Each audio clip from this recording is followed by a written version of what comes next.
विश्वानि देव सवितर्दुरितानि परासुव यद्भद्रं तन्न आसुव।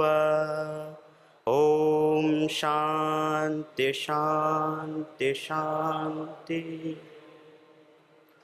सर्वप्रथम परम पूज्य गुरुदेव जी महाराज व आचार्य श्री जी को सूक्ष्म उपस्थिति को वंदन करते हुए, नमन करते हुए, और यहाँ पर उपस्थित हमारे पूज्य स्वामी तीर्थदेव जी महाराज और पूज्य स्वामी विश्वदेव जी, क्योंकि जो युवा भारत का भी अभी परम पूज्य महाराज श्री जी ने नेतृत्व के लिए, उस सेवा के लिए नियोजित किया पूज्य स्वामी विश्वदेव जी को, और आप जिनके मार्गदर्शन में जो आदरणीय भाई राकेश जी जो केंद्रीय प्रभारी है, जिसका बहुत ही विशेष कुशल नेतृत्व, जिनकी एक एक वाणी का जो शब्द है वो दिल में उतरता है, ऐसे हमारे आदरणीय भाई जी जो आपको सुबह से लेकर शाम तक जो भी आपको दिनचर्या में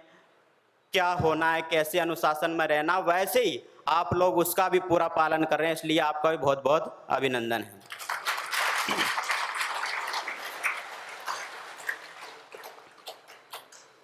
और अभी आपको मैं कुछ अष्टांग योग के विषय में बताने वाला हूं, क्योंकि जो आप योग तो रोजाना करते हैं, परंतु वो क्या है, उसका मूल तत्व क्या है, वो भी बोध होना चाहिए। और जो आपने यदि अष्टांग योग का पालन कर लिया तो समझो कुछ करने की आवश्यकता नहीं है। ऐसा व्यक्ति सोचता भी है, विचारता भी है कि मुझे कुछ ऐसी औषधि मिल जाए, मैं बस खा लूं और मेरे रोग दूर हो जाए। सब चाहते हैं ना ऐसा, कुछ एक ऐसी टॉनिक मिल जाए कि मैं खा लूं बस और मुझे ताकत मिल जाए। तो वैसा का वैसा ही ज्ञान हमारे ऋषियों ने भी दिया है, परंतु उसको हमें आत्मसात करने की आवश्यकता है। तो वैसा ही है अष्टांग योग, परंतु क्योंकि ये कब संभव होता है, बिना गुरु के संभव नहीं है। जैसे कहते हैं ना, बिन गुरु माला फेरते, बिन गुरु करते ध्यान, गुरु बिन सब निष्फल गया, बाँचो वेद पुराण। क्योंकि गुरु के बिना सब कुछ निष्फल ही होता है, चाहे आप कितना भी वेद पढ़ लो, उपनिषद पढ़ लो, कुछ भी पढ़ लो, परंतु जब तक गुरु का आशीर्वाद नहीं होता है और हमने अपने मन से, अपनी चित्त चेतना से, अपनी आत्मा से यदि गुरु को वरण नहीं किया, धारण नहीं किया, तो चीजें ठीक नहीं चलती है।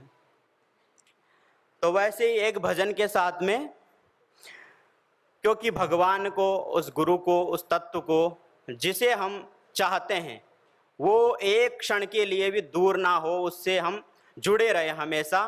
तो ऐसे ही भगवान के विषय में भी जो भी हमारे इष्ट है, तो कभी ना बिसरूं राम को, कभी ना बिसरूं राम को, चाहे दुनिया बिसरी जाहे, दुनिया बिसरी जाहे। कभी ना बिसरूं राम को, चाहे दुनिया बिसरी जाहे, दुनिया बिसरी जाए। सब अर्पण उस नाम को, सब अर्पण उस नाम को, भव सागर पार लगाए, दुनिया बिसरी जाए। कभी ना बिसरूं राम को, चाहे दुनिया बिसरी जाए, दुनिया बिसरी जाए। वो ही साचा मीत है, वो ही तारणहार, वो ही सा साचा मीत है, वो ही तारणहार। इस जग में है कुछ नहीं, झूठा सब व्यवहार। चिरसंगी मेरा राम है, चिरसंगी मेरा राम है, वो ही प्रीत जगाहे, दुनिया बिसरी जाए। कभी ना बिसरू राम को, चाहे दुनिया बिसरी जाए, दुनिया बिसरी जाए। सहज भजूं हरि नाम को, तजूं जगत सोने हैं। सहज भजूं हरि नाम को, तजूं जगत सोने हैं। अपना को ही है नहीं, अपनी सगी ना देह। अपना को ही है नहीं, अपनी सगी ना देह। सब कुछ दीना राम ने, सब कुछ दीना राम ने, अंतर अलग जगाहे, दुनिया बिसरी जाए। कभी ना बिसरू राम।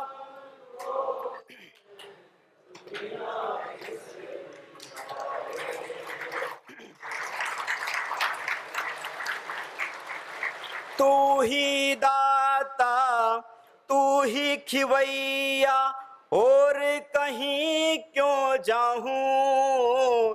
तू ही दाता, तू ही खिवैया, और कहीं क्यों जाऊं। तेरे चरणन है मथुरा काशी, तुझको शीश नवाऊं। तेरे चरणन है मथुरा काशी, तुझको शीश नवाऊं। तेरा दर्शन करके भगवन, तेरा दर्शन करके भगवन, जन्म मरण मिट जाए, दुनिया बिसरी जाए। कभी ना बिसरू राम को, चाहे दुनिया बिसरी जाए, दुनिया बिसरी जाए। सब अर्पण उस नाम को, सब अर्पण उस नाम को, भव सागर पार लगाए, दुनिया बिसरी जाए, दुनिया बिसरी जाए। क्योंकि ये जन्म बार बार नहीं मिलता है, और जो मिला है ना वह ऐसे किसी की खैरात में नहीं मिला है। ये जन्म किसी की खैरात में नहीं मिला, ये हमने कर्म किया वैसे ही उसी का बदले में, उसी के बदले में, उसी के उस पुण्यास्य के बदले में हमें मिला है। क्योंकि यदि इसका हमने चुकाया नहीं ना तो दोबारा मिलने वाला नहीं है। इसीलिए अपने आप को जानो, अपने आप को जगाओ और उस शक्तियों को सदुपयोग में लेके आओ, जैसे परम पूज्य महाराज श्री जी कई बार बोलते हैं। क्योंकि जो एक बार मिला है ना, यदि उसको आपने लौटाया नहीं तो फिर दोबारा नहीं मिलता। वैसे हम लोक में भी देखते हैं, किसी से आपने उधार पैसे ले लिए, यदि मूल भी नहीं दिया ना, ब्याज की तो दूर की बात, तो दोबारा आपकी तरफ देखेगा भी नहीं और आपको क्या क्या कहेगा आप सब जानते हैं। क्योंकि किसी कवि ने कहा है, कर्ज कर नर्तन मिला, कर्ज करके मिला ना, कर्ज कर नर्तन मिला उसको तो बिसरा गया, ब्याज का तो दूर रहा पर मूलधन भी खा गया। तो ब्याज सहित लौटाना हमें। तो उसका ब्याज सहित कैसे लौटे, ये हमारा पिंड है वो भी ठीक हो और ब्रह्मांड वो भी ठीक हो, इसके लिए हमें क्या करना चाहिए। और जीवन का वो मर्म जो हम, एक तत्व ऐसा होना चाहिए कि जो हम करें और उससे जो भी हमें चाहिए लोक और परलोक दोनों ही सुधर जाए, ऐसा एक तत्व होना चाहिए जो हम कर पाए। वो क्या तत्व है? योग। एक शब्द में कहे ना, क्योंकि हमारे ऋषियों की जो ज्ञान चेतना है, उनका जो ज्ञान है, विज्ञान है, अनुसंधान है, वो एक एक शब्द में इतनी बड़ी बात कह जाते हैं कि हमें पता ही नहीं लगता है कि ये क्या है। उसके ऊपर कितने शास्त्र लिख दो, कितना ही कुछ लिख दो, परंतु तब भी वो पूर्ण नहीं हो सकता। तो मनुष्य के लिए 4 चीजें आवश्यक है। क्या क्या? धर्म, ज्ञान, वैराग्य और ऐश्वर्य। इसके अलावा बता दो, दुनिया में कोई चीज प्राप्त करना चाहता है? क्या क्या? धर्म, ज्ञान, वैराग्य और ऐश्वर्य। इसके अलावा कुछ भी प्राप्त करना नहीं चाहता व्यक्ति। परंतु ये चारों चीजें यदि छूट जाए ना, तभी जाके मुक्त होता है। परंतु छूटे कब? पहले हमारे पास हो तब तो छूटे। अब है नहीं है, हम चाहते हैं कि जी हम वैरागी हो गए, हम त्यागी हो गए। अरे त्याग किसका? जो हमारे पास पहले हो तभी जाके तो उसका त्याग किया जाता है। अब पहले है ही नहीं है, फिर हम कहते त्यागी है। कैसे हो? पहले उसको प्राप्त करना है। किसके माध्यम से? योग के माध्यम से। धर्म, ज्ञान, वैराग्य और ऐश्वर्य। तो चारों चीजें जब तक प्राप्त होती है, फिर उसके बाद में उसका त्याग होता है, तब जाके हमें मुक्ति होती है। वैसे तो पहले धर्म प्राप्त हो, ज्ञान हो, फिर वैराग्य, फिर क्या? ऐश्वर्य। तो चारों चीजों, ये हमारा है ही, ये बुद्धि का भी सामर्थ्य है और हमारा नेचर है, प्रकृति का सबका है। क्योंकि प्रकृति ऐसी ही है, भगवान का ऐसा विधान भी है और व्यक्ति चाहता भी ऐसा ही है, और इसीलिए ये पैदा भी होता है, धरती पर आता है। तो वो चीजें प्राप्त करने के बाद में, परंतु वो प्राप्त कैसे हो, उसका माध्यम है अष्टांग योग। क्या है? अष्टांग योग। वैसे क्योंकि 8 अंग है, वैसे एक शब्द में बोला जाए तो क्या है? योग। योग तत्व को यदि साध लिया तो बस कुछ भी करने की आवश्यकता नहीं। क्या क्या बोला? योग तत्व को साध लिया यदि, तो कुछ भी करने की आवश्यकता नहीं है। परंतु ये कुछ भी करने की आवश्यकता नहीं, सब कुछ करने की आवश्यकता योग तत्व में ही है। तो वही है अष्टांग योग। क्योंकि कोई जो ऋषि बोलता है, वो चाहे किसी भी धर्म का हो, मजहब का हो, किसी भी परंपरा का हो, किसी भी कहीं का भी हो, मनुष्य यदि है तो इन चीजों को वो नकार नहीं सकता है। जैसे क्योंकि योग क्या है और योग के लाभ, क्योंकि सर्वप्रथम यही प्रश्न आता है। चलो जी, बता दिया ऋषियों ने कि योग से ही सारी चीजें उपलब्ध होती है। परम पूज्य महाराज श्री जी का रोजाना आप सुनते हैं, तो यदि योग करेंगे तो सब कुछ प्राप्त होगा, बोलते हैं ना महाराज जी। परंतु है क्या योग? अब जैसे माना कि सबसे पूछा जाए कि योग क्या है जी, तो क्या बताएंगे? कोई तो बताएंगे जी योग से चित्तवृत्ति निरोध है, कोई बताएंगे योगा समाधि, फिर अथ योगानुशासनम, और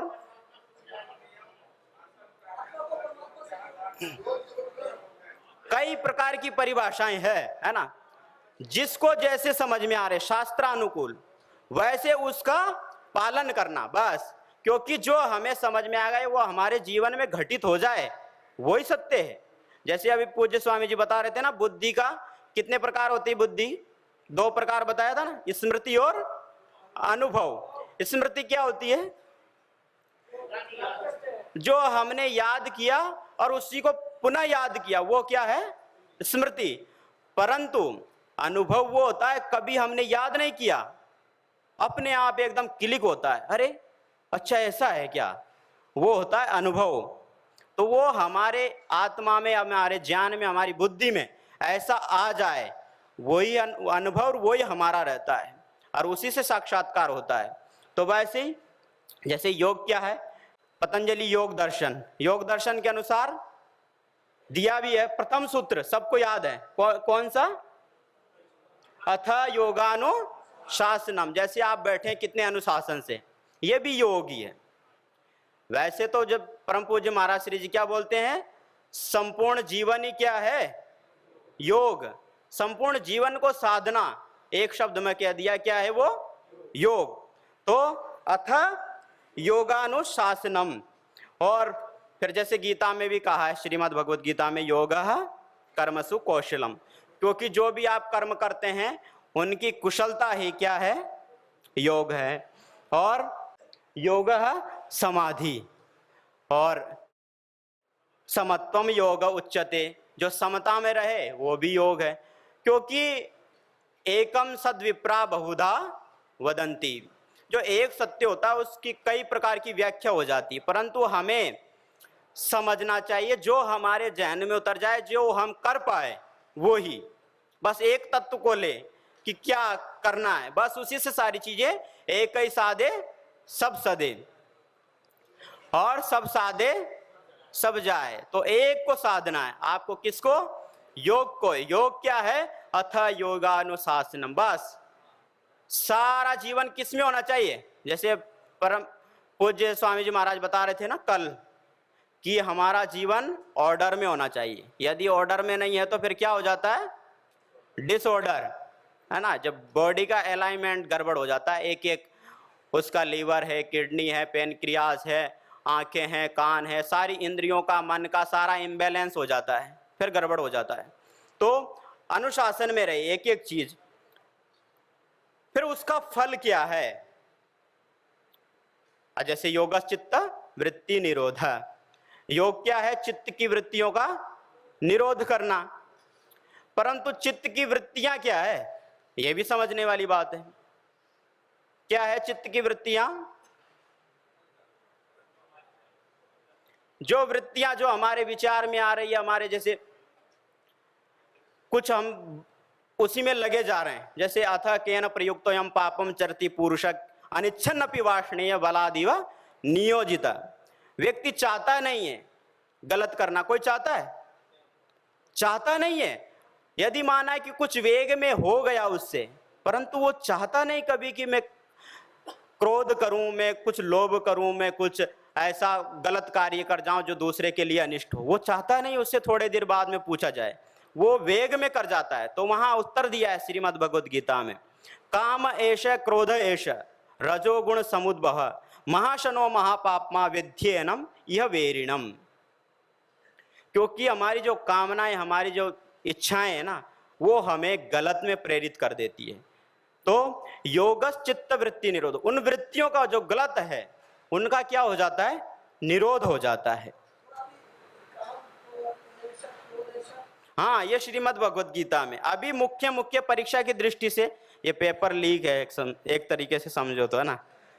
ये परीक्षा में आएगा आपको। क्या? जैसे अथ योगानुशासनम योगस चित्त वृत्ति निरोध तदा दृष्टु स्वरूपेवस्थानम। इनको याद भी करना है, लिखना भी है। तो योग का फल क्या है? तदा दृष्टु स्वरूपेवस्थानम। क्योंकि अपने स्वरूप में स्थित हो जाना। हम क्या है आजकल? दूसरे के स्वरूप में स्थित है। सामने वाला जैसा चाहता है वैसे ही हम हो जाते हैं। आजकल सोशल मीडिया का जमाना है, आप सब जानते हैं। जैसे वो दिखाते हैं ना वैसे ही हम वस्त्र पहनते हैं। एक बार ऐसा हुआ कि वो एक कठिन चली, अलग ही प्रकार की कठोरा कठिन, है ना।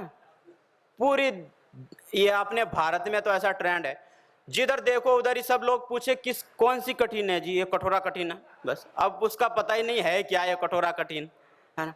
फिर एक बार चला है कि सब लोग गंजे होने लग गए हैं, तो सब लोग गंजे ही हो रहे हैं। फिर बाद में चला कि बस बीच बीच में इतना इतना रखने लग गए, इधर इधर सारा मुंडन। ये सब कुछ क्या हो गया, दूसरे के हाथ में हमने रिमोट दे रखा। ये थिंक टैंक्स जो माने जाते हैं, जो हमें जैसा चलाना चाहते वैसे हम चल जाते, उसमें कोई भी विचार नहीं करते हैं। इसका कारण जैसे भैया जी सुबह बता रहे थे, ये शिक्षा का कारण, क्योंकि हमें ऐसा ही पढ़ाया गया। बस जो देखा हमने उसको ही प्रमाण मान लिया गया, उसमें कोई भी विचार नहीं किया कि ये सही है या गलत है। तो जो हमने देखा उसी को प्रमाण मान लिया और वैसे जीने लग जाते हैं। जैसे उन्होंने निकाला कि ऐसे कपड़े पहनो तो वैसे ही पहनने लग गए, ऐसा खाओ तो वैसा ही खाने लग गए।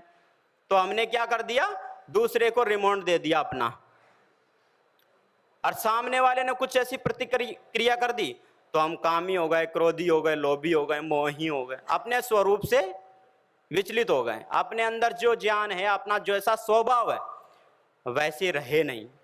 तो हमें वैसा रहना है अपने स्वभाव में, वो है तदा द्रष्टु स्वरूपे वस्थानम।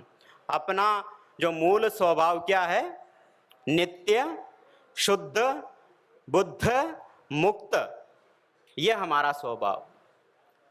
ये सब जानते भी है, क्योंकि व्यक्ति जैसे ही आंख खोलता है तो उसे बाहर का सब कुछ प्रपंच नजर आता है, उसी में खो जाता है। यदि व्यक्ति आंख बंद करके बैठा है तब भी जो बाहर गलत किया है वही नजर आता है, और यदि व्यक्ति ने कुछ गलत नहीं किया, जैसे आंख बंद करके बैठता है तो उसे शांति का, अपने अंदर एक उत्साह का भाव जागृत होता है, एक आनंद का भाव जागृत होता है। वो क्यों? वो क्योंकि अपने स्वरूप में स्थित है। जब तक व्यक्ति अपने से अलग हो जाता है, इसीलिए श्रीमद् भगवत गीता में कहा है कि परधर्मो भयावह, दूसरे का धर्म वास्तव में भय का कारण है। इसलिए अपने में, अपने अंदर जो योग्यता है, माना कि मैं जो कर सकता हूं वही करूं, मैं क्यों इधर उधर भागूं। अब माना कि किसी को संगीत आ ही नहीं रहा है, फिर भी लगा है जबरदस्ती, अरे थोड़ा बहुत जितना आए उतना में काम चला ले। अब जबरदस्ती लगेगा तो नहीं हो पाएगा। जितना जो व्यक्ति कर सकता है उतना करे, दूसरी चीजों में क्यों लगना। और ऐसे हुआ, आप देख लीजिए, हमारे ही भाई डर के मारे, भय के कारण कोई दूसरे धर्म में कन्वर्ट हो गए, हुए कि नहीं हुए। कोई मुसलमान बन गया, कोई ईसाई बन गया, भय के कारण अपने स्वरूप में नहीं ठहर पाए, अपने धर्म में नहीं ठहर पाए, समझ नहीं पाए। और जो व्यक्ति समझ लेता है एक बार कि मुझे ऐसे जीना है, तो चाहे कुछ भी हो जाए, चाहे प्राण चले जाए, चाहे शरीर नष्ट हो जाए, भ्रष्ट हो, कुछ भी हो जाए, परंतु अपने ही धर्म में रहता है। और जब तक सनातन धर्म का मुख्य बोध नहीं होगा तब तक ऐसे ही चीजें चलेंगी। लोग जाएंगे, डरेंगे और बस उल्टा सीधा करेंगे।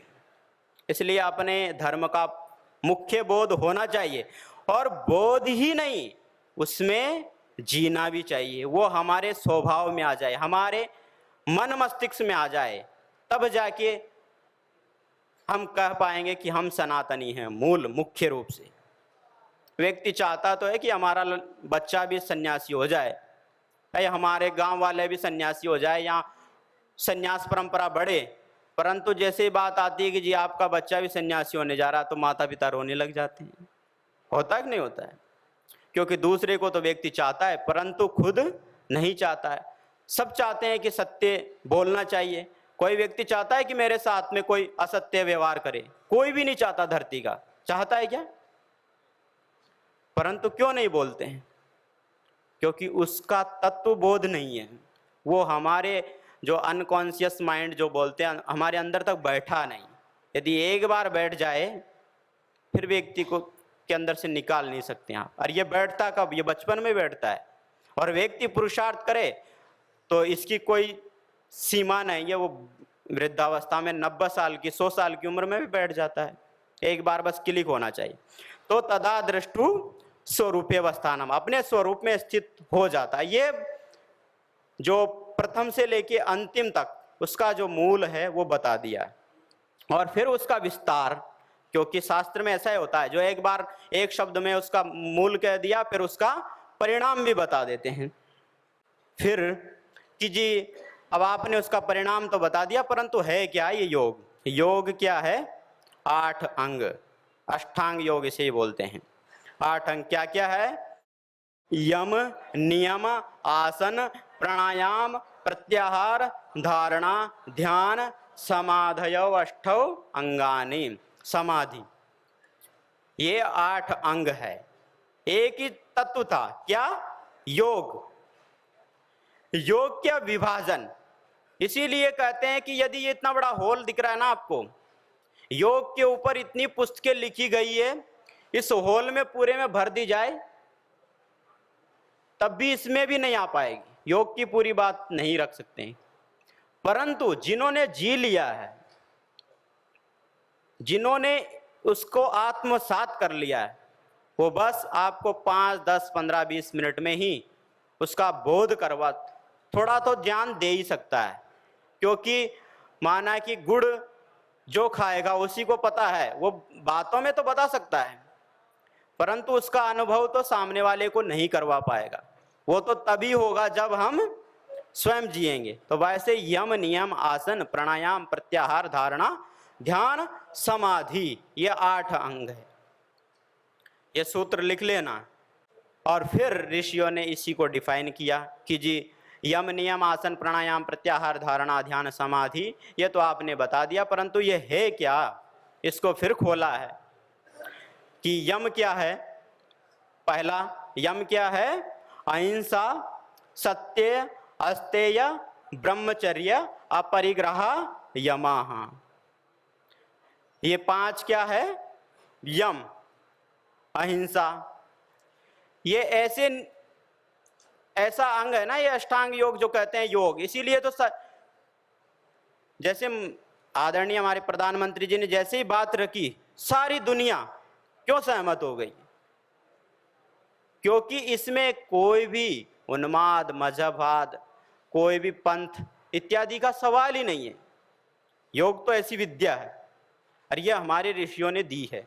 ये तो हमारा सौभाग्य है कि हम उसको बैठकर एक